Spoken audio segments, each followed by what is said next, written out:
On Osmos 5, home planet of the Osmosian race, a tyrant named Agrigor sets out to absorb the powers of 5 special alien species, which would give him the power to survive the treacherous journey to collect all 4 parts of the map of infinity. Agrigor captures the aliens and makes his way back to Osmos 5, where he will absorb their powers through a special machine. The alien prisoners revolt and crash land on Earth, each going their separate ways. Off the coast of the ocean, Vilgax washes up and is found by bystanders. Too weak from his previous battle, he cannot return to his normal form and can barely move. He is unable to resist being sold to a traveling carnival as a sideshow until he is discovered by a member of the Flamekeeper Circle, run by a man named Conduit Edwards. The Flamekeeper Circle is a religious charity organization at face value, but in secret, worship an ancient being known as the Dagon. They believe that humanity was jump-started by aliens, and that the Dagon would one day return to Earth for a second coming of enlightenment. And it just so happens that Vilgax bears a passing resemblance to him. Members of the Circle are known as the Esoterica, and as worshippers of the Dagon, have the ability to phase in and out of dimensions, and expel powerful demonic energy. Vilgax, accepting his false identity as the Dagon, is cared for and nursed back to health by the Circle. Life seems to have fallen into repetition for the trio, until Ben discovers that his secret identity was leaked online, bringing him a lot of unwanted attention in the media and his personal life. The trio track down the leak to a low-class childhood blogger named Jimmy Jones, who deduced Ben's secret himself. He tips them off about an alien stealing pieces of a nuclear bomb in Florida for them to investigate. Kevin unleashes their new ship, the Rust Bucket 3, and sets a course. They come across the first of the 5 Andromeda aliens that they agree to rescue and help return to their home worlds. In the end, Agrigor always had the upper hand and recaptured the aliens for himself, completing his mutation as Ultimate Agrigor. The following battle leaves Max with a damaged nervous system, stranding him on Galvan Mark II while he heals. Paradox claims that he was the one who hid all 4 pieces of the map of infinity, as a race between Ultimate Agrigor and the trio begins. Despite their efforts, Ultimate Agrigor proves to be very smart and very powerful, and builds the map of infinity, which grants him access to the Forge of Creation, where celestial sapiens, such as Alien X, are born. Paradox brings them to the Forge's entrance, where Ben accidentally entangles himself with a chrono-randomization barrier, pulling his 10-year-old self out of the timeline for a team-up of generations. The 2 Bens, Gwen and Kevin, battle Ultimate Agrigor on the palms of a giant celestial sapien mother. Agrigor plans to absorb its child and obtain omnipotence, as infinite celestial sapiens do not have the same drawbacks as their adult selves. Just as he is about to succeed, Kevin sacrifices his sanity and absorbs the powers of Ben's Ultimatrix, creating Ultimate Kevin, and defeats Agrigor by absorbing his powers too. The overwhelming power immediately drives Kevin mad, and the trio is temporarily broken. Paradox takes young Ben back to his own timeline, allowing him to recall these events as a dream, so Ben can faintly remember a future where they were once best friends. Kevin's involuntary betrayal drives a wedge between Ben and Gwen. Gwen continues to support the idea that Kevin has changed, and they should save him no matter what. Ben disagrees, saying Kevin is obviously too far gone, and they should kill him before anyone else gets harmed by him. Meanwhile, Ultimate Kevin hungers for power and attacks many of his old friends and enemies alike, including the Max Force and the Warden that killed his childhood friend who helped him escape. With the help of sometimes enemy Darkstar and Cooper Daniels, a technopath, Ben and Gwen each take their own shot at dealing with Kevin. Gwen tries to get Kevin to see reason, which fails. Ben engages Kevin in battle, as both nearly die at different points.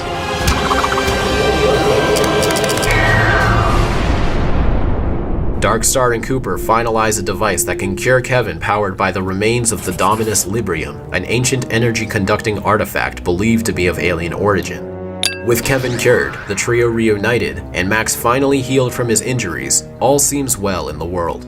This is until the Forever Knights, continuing their ancient tradition of finding and exploiting alien technology, come across an old seal bearing their symbol that they believe to be a weapons vault. They crack open the vault, but it is too strong to break open entirely, and lets loose a creature that starts wreaking havoc on Bellwood. This gains the attention of the trio, who work with the knights to track down the creature. When found, the creature leeches onto Gwen, embedding itself into her mind, temporarily controlling her.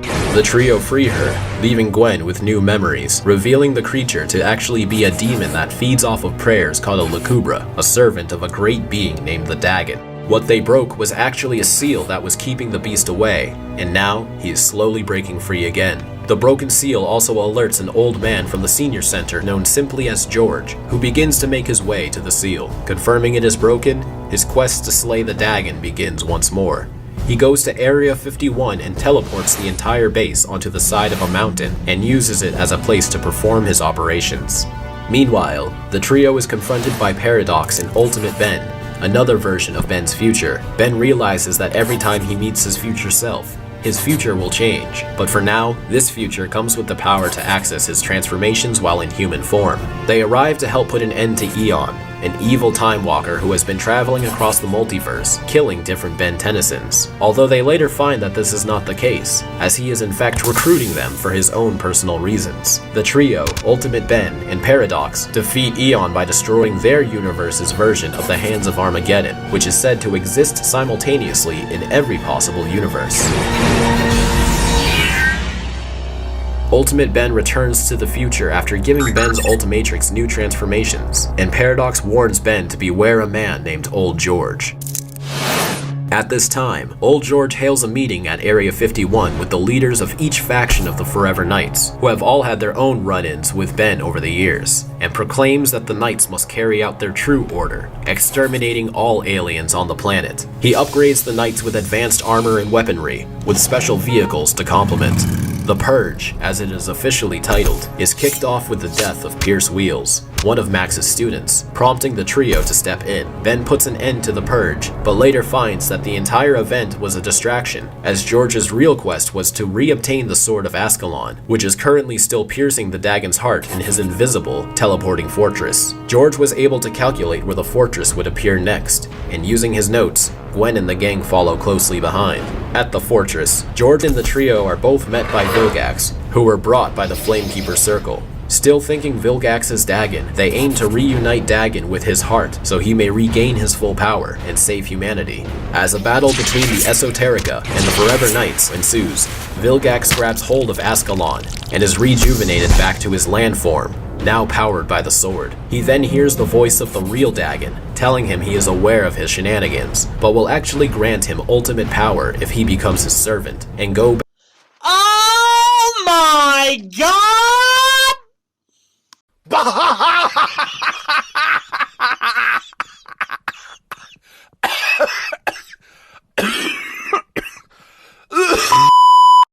Back to the seal and finish breaking it to set Dagon free. Vilgax agrees and heads towards the seal, with the trio and Old George chasing him. At the seal, Vilgax fails to fully break it and is instead sucked into the cracks, leaving Ascalon behind. Old George reunites with Ascalon and is restored to his youthful strength. Old George says the Dagon is his mission, and the trio agree to back off for now and see if Old George can handle it on his own.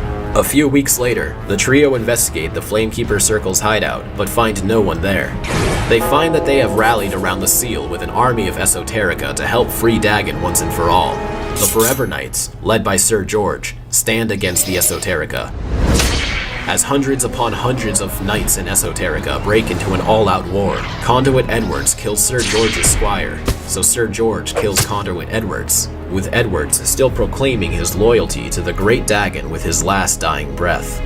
Ben soon finds and joins George in battle, where they are confronted by Vilgax, who has now been granted demonic power from Dagon to destroy the seal. They fight against Vilgax's new form, but appear evenly matched. As the seal cracks even more, Dagon's power is released onto Earth, turning every living being on the planet into Esoterica, aside from George and the trio, who were protected by Gwen. However, the seal still isn't fully broken. Unsatisfied with Vilgax as his servant, Dagon reconnects with Gwen through a bug he implanted in her during the Lacubra incident, and forces her to break the seal. Gwen succeeds, and Dagon frees himself into the universe. Dagon towers over them in a godlike prestige, and does battle with the trio and Sir George as the last defense against humanity. The Dagon turns George into dust, ultimately defeating him. As all hope seems lost, it is actually Vilgax, who was planning for this the whole time, who defeats Dagon by absorbing his power into himself, the same way he stole power from the other 10 worlds he conquered. Against a Dagon-powered Vilgax, Ben wields the Sword of Ascalon himself, and fulfills George's destiny by putting an end to Dagon's power, forever. Ben absorbs the Dagon's power into the sword, and armed with the Ultimatrix, Vilgax proclaims Ben as a god and urges him to use his power to reshape the universe any way he wishes. Tempted by nigh omnipotence, Ben refuses the power and returns the sword to Azimuth. Azimuth is impressed by Ben's growth since becoming more arrogant after the hybrid invasion, and deems Ben worthy of the new, completed Omnitrix. I'm Ben Tennyson, wielder of the most powerful weapon in the universe. I defeated Vilgax in hand-to-hand combat, and I've beaten the Forever Knights more times than I can count. Here's what's going to happen. We're going to stop hunting down aliens. If you don't, I promise, you will regret it for the rest of your very short lives.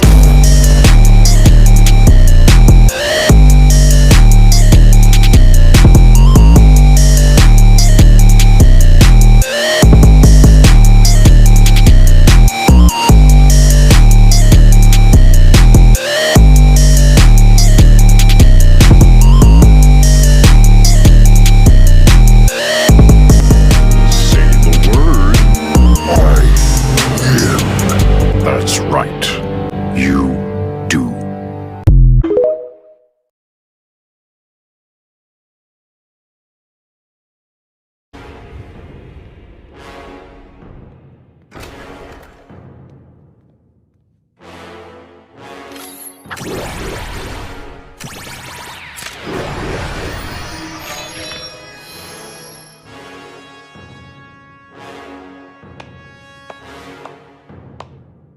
Very, very good. Everything we've come to expect from 10 Benison.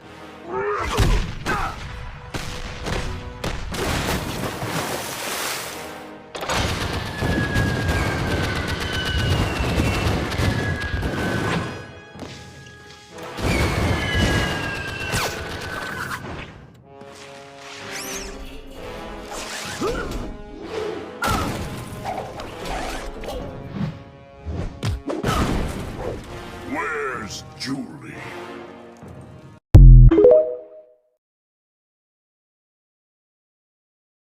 Number 13, Mr. All coming from the three-point line right now. Oh shit, that nigga's in it. He's in it. He's sucking out his neck. He gon' meet that fucking. We gon' kick your door.